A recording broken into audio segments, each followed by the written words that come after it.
कहानी है 3 जुलाई 1999 की। तब बिहार में राबड़ी देवी की सरकार थी, वो मुख्यमंत्री थी। लालू प्रसाद यादव चारा घोटाले की वजह से उनको मुख्यमंत्री हटना पड़ा था कोर्ट के फैसले के बाद, और इसलिए फिर उन्होंने अपनी पत्नी राबड़ी देवी को मुख्यमंत्री बना दिया था। और उस वक्त लालू और राबड़ी के अलावा बिहार की राजनीति में और ख़ासतौर पे पटना में इन तमाम जगहों पे राबड़ी देवी की जो भाई और लालू यादव के साले साधु यादव का बड़ा जलवा हुआ करता था और दबंगई किस्म की एक पहचान थी। और चूँकि एक लहर थी आरजेडी की, राष्ट्रीय जनता दल, जिसके लालू प्रसाद अध्यक्ष, तो वो उस आरजेडी की टिकट से बाकायदा एमपी भी बन गए साधु यादव, राबड़ी के भाई और लालू के साले। तो 1999 में साधु यादव सांसद हुआ करते थे। पटना का एक नौजवान था गौतम सिंह। गौतम एक डॉक्टर बाप का बेटा, अच्छी फैमिली का, पढ़ा लिखा, बट फैमिली ज़्यादातर पटना के बाहर रहती थी और ये पटना में जनरली ज़्यादातर अकेला रहता था। उसका जो था करियर जो है पॉलिटिक्स में बनाने का, कि वो पॉलिटिक्स में जाएगा, नेता बनेगा। और इस वजह से उस वक्त चूँकि आरजेडी सत्ता में थी, आरजेडी की काफ़ी वहाँ पे मजबूत हालत थी, तो ये आरजेडी से जुड़ा गौतम और फिर धीरे धीरे साधु यादव के भी करीब आ गया और साधु यादव से इसकी अच्छी खासी जान पहचान हो गई। शिल्पी जैन एक पटना के नामी गिरामी बिजनेसमैन की बेटी थी। उनके शिल्पी के फादर का कपड़े का बहुत बड़ा वहाँ पे शोरूम था पटना में, और अच्छी फैमिली, और एक शिल्पी का भाई। शिल्पी ने जस्ट पटना वुमेंस कॉलेज से अपनी ग्रेजुएशन की पढ़ाई पूरी की थी और अब वो कंप्यूटर का कोर्स कर रही थी पटना के एक इंस्टीट्यूट से। गौतम के साथ उसकी दोस्ती थी, दोनों दोस्त थे अच्छे। तो शिल्पी और गौतम की काफ़ी दोस्ती काफ़ी वक्त हो गया था। तो उसी दौरान इन लोगों का कई बार आपस में मिलना जुलना भी होता था, और ये भी है कि गौतम ने अपने दोस्तों से भी, साधु यादव से भी, और बाकी जो पॉलिटिकल सर्किल के उस वक्त के नेता हैं आरजेडी के, उन सब से भी शिल्पी की मुलाकात करवाई थी। चूँकि गौतम को राजनीति में आगे बढ़ना था और दोस्त की हैसियत से उसने मिलाया भी था।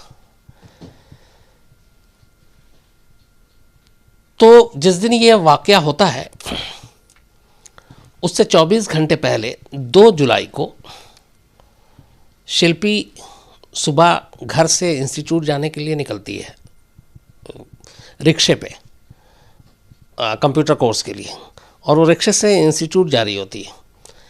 तभी रास्ते में गाड़ी में एक गौतम और शिल्पी दोनों का जॉइंट जानने वाला, जिसको शिल्पी भी जानती थी, वो कार में मिलता है और वो शिल्पी को कार में बैठाता है और कहता है कि उसके साथ अपने ले जाता है वो। अब जो खबर है वो ये थी कि वो शिल्पी को कार में बिठाकर अपने साथ पटना से थोड़ी दूरी पर एक जगह है फुलवारी शरीफ। अगर आप लोग पटना से थोड़ा सा वाकिफ़ हैं तो पटना एयरपोर्ट है वो फुलवारी शरीफ में पड़ता है, पटना का आउटस्कर्ट है, तो छोटी सी जगह है फुलवारी शरीफ। वहाँ पे एक गेस्ट हाउस, सरकारी गेस्ट हाउस है, और उस गेस्ट हाउस वो बहुत बदनाम है। उस गेस्ट हाउस के बारे में कहते हैं कि जो नेता हैं वो अय्याशी करने के लिए और पार्टी करने के लिए उस गेस्ट हाउस का इस्तेमाल करते हैं। तो शिल्पी को उस कार में बहाने से ये कहकर कि गौतम वहीं है, चलो, वो उसको उसी गेस्ट हाउस में फुलवारी शरीफ ले जाते हैं। अब 2 तारीख की बात है। 2 तारीख को ये दोपहर को जनरली शिल्पी को 3 साढ़े 3 बजे घर लौट आना चाहिए था, वो नहीं लौटती है। तो घर वाले 1-1.5 घंटा और वेट करते हैं, किसी फ्रेंड के साथ होगी, तब भी नहीं लौटती है। फिर वो फ़ोन वोन करते हैं चारों तरफ, कुछ पता नहीं चलता है। इस दौरान अचानक गौतम को पता चलता है कि शिल्पी को उस गेस्ट हाउस में ले जाया गया है फुलवारी शरीफ के। गौतम ये मतलब जानता था कि उस गेस्ट हाउस में जाने का मतलब क्या है, वहाँ पे क्या होता है और शिल्पी के साथ क्या हो सकता है। तो कहते हैं कि जैसे ही गौतम को ये बात पता चली कि उसकी दोस्त शिल्पी को वहाँ पे गेस्ट हाउस में ले जाया गया है, वो सारा काम धाम छोड़ के सीधे भागता है और अपनी गाड़ी उठाकर वो उस गेस्ट हाउस में पहुँच जाता है। पहुँचने के बाद अब जो इसके आगे की चीज़ें हैं वो ये हैं कि वो शिल्पी को देखता है और वहाँ पे कुछ नेता भी लोग थे और शिल्पी के साथ ज़बरदस्ती की जा रही थी। ये विरोध करता है, फिर ये उनका भांडा फोड़ने की धमकी देता है। इसके बाद अपनी जान और इज्जत बचाने के लिए शिल्पी और गौतम की गला घोट के वहाँ पे हत्या कर दी जाती है। और फिर एक सफ़ेद रंग की ज़ेन कार में, जो गौतम की ही थी, उसमें इन दोनों की डेड बॉडी को रख दिया जाता है। अब ये कहानी का एक पार्ट है। मैं ये 2 तारीख की बात बता रहा हूँ आपको, 2 जुलाई 1999। अब इधर घर वाले परेशान हैं, शिल्पी लौटी नहीं है, वो चारों तरफ ढूंढ रहे हैं, पता कर रहे हैं, पर उसका कोई सुराग नहीं मिल रहा है। इसी दौरान अब 3 जुलाई की तारीख आती है और 3 जुलाई 1999 की रात ठीक 9 बजे पटना में एक बहुत फेमस गांधी मैदान है और गांधी मैदान के ठीक पास में एसएसपी का ऑफिस है और वहाँ पे कुछ एमएलए के क्वार्टर्स भी हैं। तो उस जगह पे, और जो गांधी मैदान पुलिस स्टेशन है वो भी वहाँ से मुश्किल से कुछ मीटर की दूरी पर है और एसएसपी का दफ्तर भी है।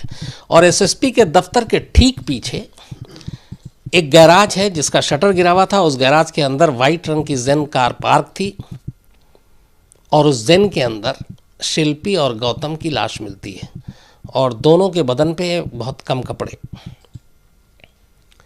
ये आज तक एक मिस्ट्री है, एक पहेली है कि उस बंद गैराज के अंदर से ये कार है और कार के अंदर 2 लाश है। इसकी सूचना सबसे पहले किसने दी पुलिस को, ये अभी तक नहीं मालूम आज तक।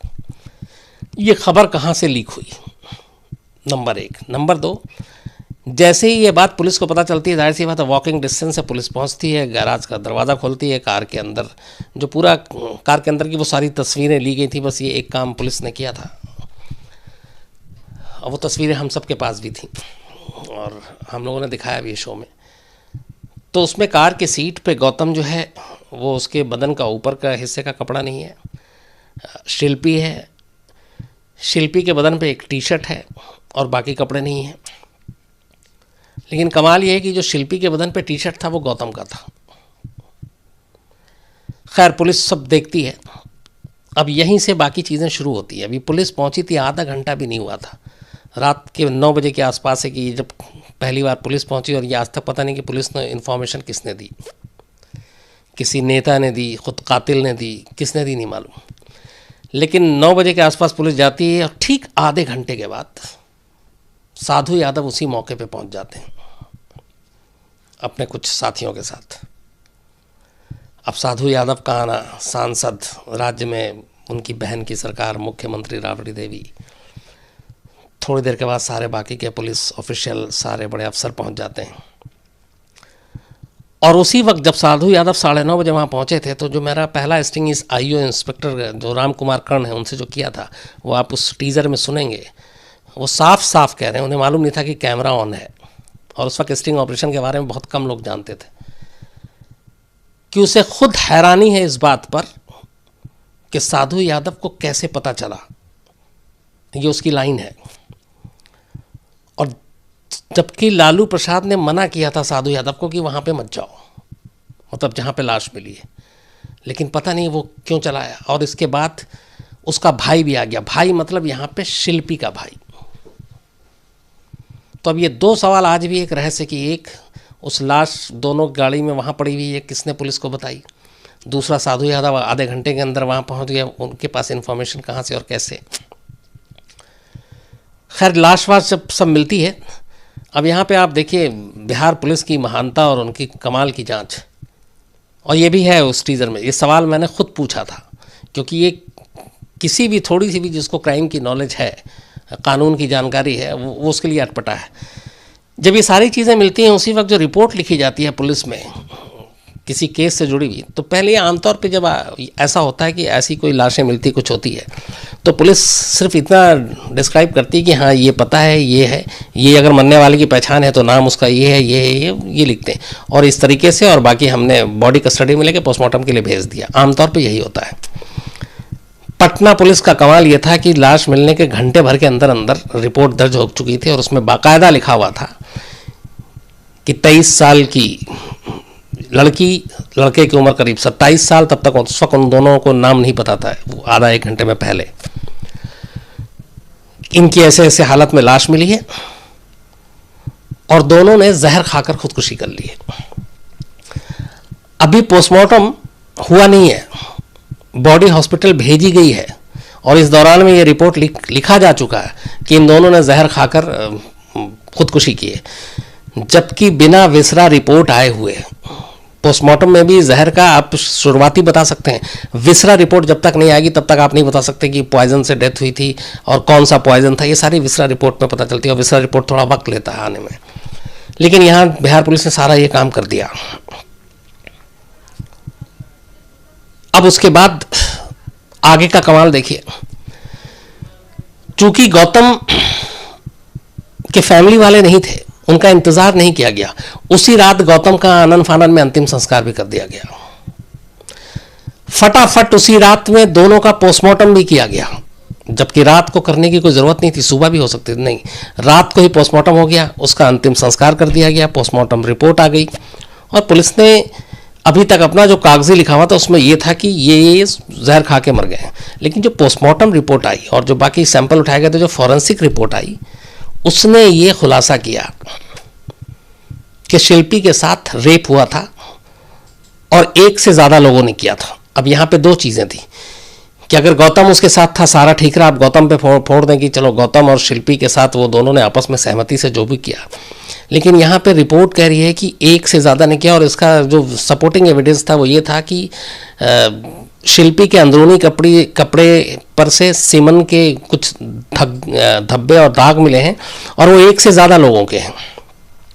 तो अब यहाँ पे अगर एक होता तो सिर्फ गौतम पे आप शक करके इस केस को ख़त्म कर सकते थे, लेकिन एक से ज़्यादा हैं।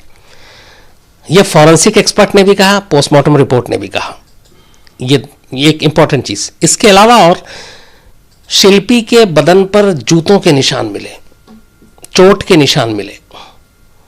अब अगर शिल्पी और गौतम में ही सब कुछ हुआ था तो गौतम जो पुराना इतना दोस्त उसको क्यों मारेगा और क्यों जूते के निशान उसके बॉडी पे मिलेंगे? इन सारे सवालों के जवाब सब गायब हो गए। लेकिन ये सारी चीज़ें लीपापोती हो चुकी थी। अब चूंकि खानापूसी तो शुरू हो चुकी थी और ये सबको पता था कि बिहार में और पटना में ये चर्चा आम था, मीडिया में भी आने लगी कि ये खुदकुशी नहीं है, ये पुलिस दबा रही है, छुपा रही है, कुछ नेताओं को बचाने की कोशिश हो रही है। तो साफ साफ नाम नहीं, लेकिन इशारा साधु यादव की तरफ था, तो दबाव बढ़ता गया। फिर विपक्षी पार्टियों ने इसको लेके थोड़ा धरना प्रदर्शन आंदोलन, जो हमारे यहाँ की रिवायत है, हमेशा ऐसे मौके पे होता है, वो सब भी शुरू हो गया। तो अब राबड़ी देवी सरकार थोड़ा दबाव में आ गई क्योंकि सीधे उनके भाई के ऊपर उंगली उठ रही थी। तो आखिरकार मजबूरी में सितंबर 1999 में बिहार सरकार ने इस केस की जांच सीबीआई को सौंप दी। अब सीबीआई की जांच देने के बाद लगा कि चलो इस मामले में कुछ अच्छा होगा, भला होगा। फैमिली वाले को भी बड़ी उम्मीद जगी। सीबीआई ने पूरी 4.5 साल का वक्त लिया। 1999 से केस शुरू हुआ, 2000 आया, 2001, 2002, 2003, 2003 के एंड तक में सीबीआई ने एक रिपोर्ट पेश की अदालत में और उसमें वही सारी चीज़ें कही जो बिहार पुलिस ने पहले दिन पोस्टमार्टम से पहले जो कह दिया था। इतनी बड़ी भविष्यवाणी कर दी थी बिहार पुलिस ने कि ये जहर से और ये सब कुछ। सीबीआई ने इससे हटके कुछ भी नहीं किया। सीबीआई ने अपनी रिपोर्ट में लिखा कि ये दोनों मामला खुदकुशी का है और दोनों ने जहर खाई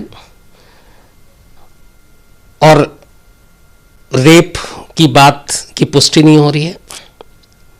एक से ज़्यादा शामिल था, इसके कोई प्रूफ नहीं मिले।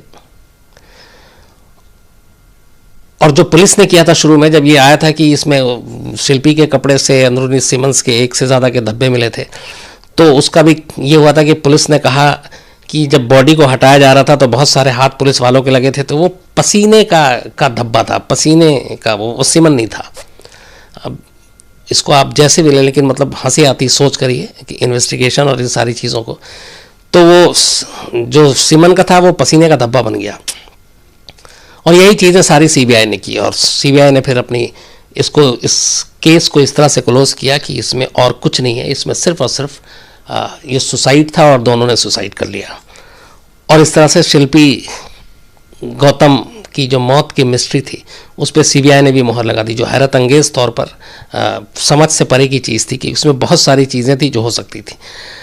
अब मैंने इतनी सारी खुल के बोली, लेकिन इसके पीछे मतलब ये मैं कह सकता हूँ या सीबीआई ये है कि सही है कि सुसाइड होगा, दोनों ने सुसाइड किया, लेकिन कुछ चीज़ें ऐसी हैं जो ये मानने को मतलब मन ही नहीं करता है और मन से भी नहीं चलता। कानून और ये सारी चीज़ें, दस्तावेज, सबूत, उनसे चलता है। अब यहाँ पे वो सवालों का सिलसिला शुरू होता है कि ये सुसाइड क्यों नहीं है। पहली चीज़, जो शक, पहले शक जिसके ऊपर शुरू होता है, आखिर इतनी जल्दी क्या थी, बल्कि सवाल वहां से शुरू कि उस जिस गैराज में ये गाड़ी खड़ी थी, उस गैराज में एक गाड़ी के अंदर 2 लाशें हैं, ये पुलिस को कैसे मालूम, किसने फ़ोन किया, वो शख्स कौन था, नहीं मालूम। दूसरी चीज़, जब पुलिस ने वहां पे गाड़ी को बरामद की, सब कुछ हुआ, उस पे से उंगलियों के निशान उस वक्त क्यों नहीं लिए गए? ये एक बेसिक क्राइम सीन में होता है, बिहार पुलिस ने नहीं किया, वरना जिन लोगों ने भी लाश को डाली थी उनमें से कुछ कुछ लोगों के उंगलियों के निशान ज़रूर मिलते हैं।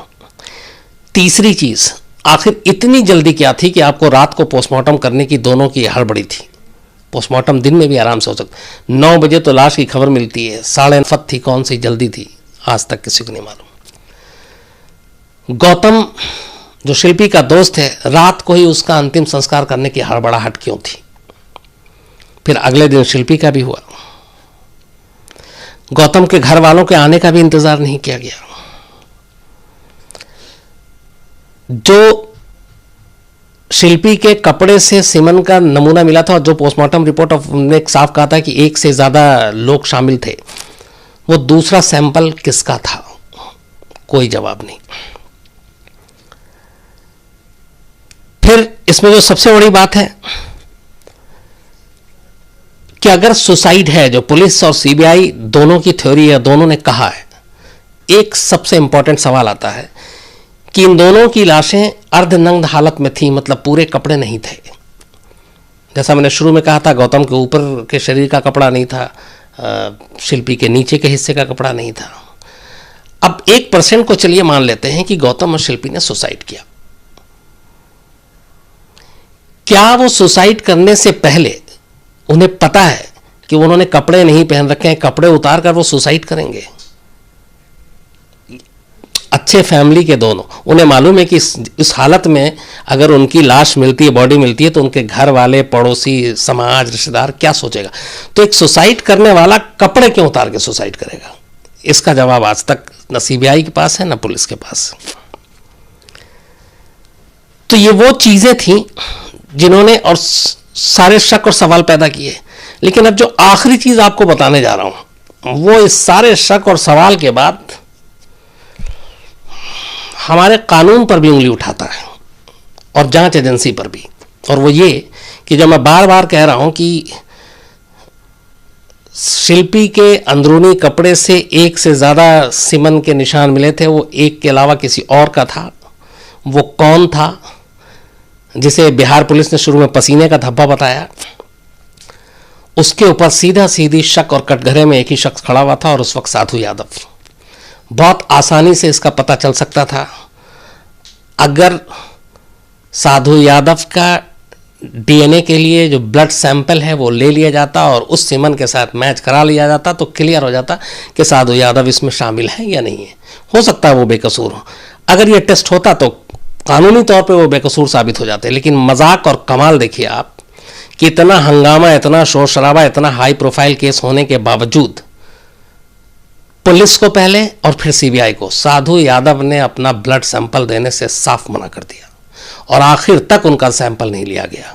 बिना सैंपल लिए हुए, बिना किसी जांच के नतीजे के सीबीआई ने 4.5 साल के बाद इस केस को सुसाइड बताकर और कोर्ट में अपनी रिपोर्ट भी दे दी। क्या अदालत, क्या एजेंसी इसके लिए कोर्ट नहीं जा सकती थी? कोर्ट जाकर वो अदालती आदेश नहीं ले सकती थी कि हमें इस पर शक है, हमें और सिर्फ साधु यादव के, उनके आसपास जितने भी लोग थे, क्योंकि उसमें और भी 2-3 नेताओं और उनके साथ के लोगों के ऊपर भी उंगलियां उठी थी कि वो उस दिन वहां पे गेस्ट हाउस में थे। तो लोगों के ब्लड सैंपल नहीं लिए आ सकते थे क्या? इससे इंसाफ या कानून का कद छोटा होता बल्कि बड़ा होता, क्योंकि इंसाफ और कानून का मतलब ही यही कि हर एक के साथ इंसाफ हो। लेकिन कमाल की बात है, अफसोस की बात है और हैरत अंगेज तौर पर पूरे केस के दौरान 99 में हुआ था, आज 18 में बैठ कर ये बात कर रहा हूँ आपसे, साधु यादव का ब्लड सैंपल कभी नहीं लिया गया। और इसीलिए वो सिमन का राज हमेशा राज रहा और इन दोनों की मौत को सुसाइड बना दिया गया और सुसाइड ही कहा गया। और उसके घर वाले आज भी ये फैसला मानने को तैयार नहीं है। और इस केस में एक दूसरा जो मोड़ आता है वो आता है 2006 में। 2003-04 में सीबीआई इन दोनों की मौत को खुदकुशी का मामला बताकर कोर्ट में केस को का भी फिर से एक इंसाफ का मुहिम चलाया जाए, तो वो इस केस को रीओपन करने के लिए लड़ाई लड़ रहा था। तभी 2006 में शिल्पी के उस भाई का ही किडनैप हो जाता है और उसको उसके घर के नीचे से उठा लिया जाता है पटना में। हालांकि बाद में वो वापस लौट आता है। तो कहा यह भी जाता है कि चूंकि वो इस केस को दोबारा खोलने के लिए लड़ाई लड़ रहा था, आवाज़ उठा रहा था, तो उसकी उस आवाज़ को दबाने के लिए और उस घर को मैसेज देने के लिए, धमकाने के लिए ही उसका किडनैप किया गया था। तो ये सारी चीज़ें थी जो शिल्पी और गौतम विहार के 1999 केस, आप में से अगर बहुत सारे लोग वाकिफ़ नहीं हो तो ये था। अब आप तय करेंगे कि मतलब मैंने जो फैक्ट्स थे वो सारे रखे हैं कि इसमें किस किस को दोष देना चाहिए। ये वाकई खुदकुशी था? अगर खुदकुशी था तो फिर जो मैंने सवाल उठाए उन सवालों पे अगर जांच क्यों नहीं हुई, या फिर जो उनकी फैमिली ने उस वक्त, मेरे सवाल नहीं है, सब उनकी फैमिली के और जो इस केस से जुड़े हुए लोग थे जो इंसाफ चाहते थे उनके थे। मैंने सिर्फ उन सवालों को आपके सामने रखा है एक साथ पिरोकर। और वो आखिरी वही सबसे बड़ा सवाल कि आखिर साधु यादव अपना ब्लड सैंपल देने से क्यों डर रहे थे, क्यों बच रहे थे और आखिर तक क्यों नहीं दिया? आखिर उन्हें किस बात का खतरा था, किस बात का डर था, जिसका जवाब नहीं है। तो ये थी पूरी कहानी शिल्पी और गौतम की मौत की मिस्ट्री को लेकर, जो पटना का मामला था। अब